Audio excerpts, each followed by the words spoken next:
Hey, what's going on guys? Today we are going to be creating this marker or highlighting animation inside Hitfilm Express. So to get started, we will drag in our image into Hitfilm. And once you do that, just drag this image onto the composite shot icon and we'll create a composite shot for you. And now you just have to create a new layer. Let's click on the new layer icon and select plane. And here I'm going to rename this to marker or anything that I want to rename it to, and from the color I can choose the yellow color and click on OK. Now I'm going to hide this layer by clicking on this layer visibility icon, and we'll hide this layer. And now we can just select that layer, and now we will select the rectangular mask tool or rectangle mask tool. Click on that to select it, and now you can highlight the area that you want to highlight. So I'm going to highlight this portion here like that, and if any point you want to change the size, you can use the freehand mask tool, and you can select multiple points by holding the shift key on the keyboard.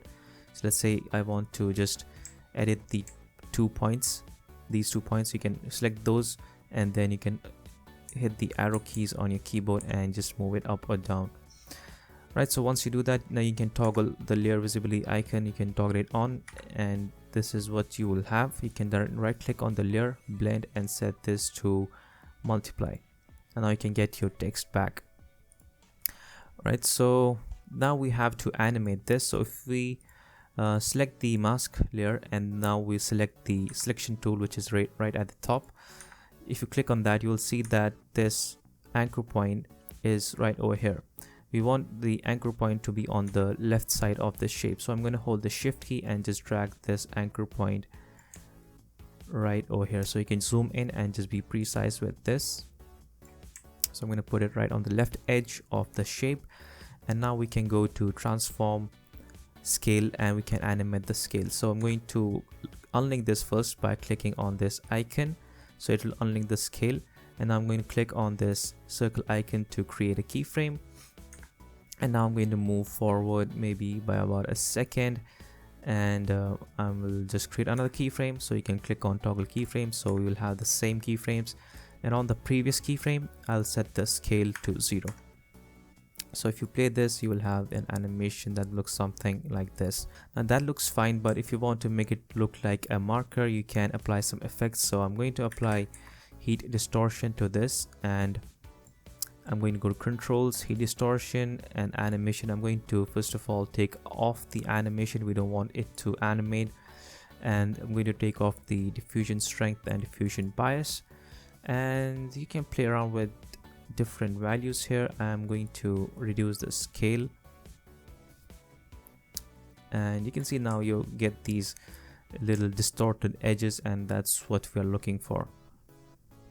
Right, so if that's what you want, but you can just play around with different settings and you'll have your animation. Now you can add more markers by duplicating this marker layer, Control D to duplicate it, and you can just put it on another text. So maybe I'll just put it on right over here and go inside this marker 2, masks, expand this transform, and double click on the second keyframe, and I'm just going to scale it down like that. And now if you play this, you'll see that these two animate at the same time. But if you want a bit of delay in that, you can just select the marker 2 layer and just move it forward by about 15 to 20 frames. So you'll have a delayed animation. And then I just finalize this animation by adding a simple camera movement by making all these layers 3D. So I'm going to select all these layers and click 3D plane. Click on yes to add a camera. I created a new point layer and make it 3D as well. Then you have to parent your new camera to new point, and you can use this new point layer to animate your scene. So I'll just rotate this.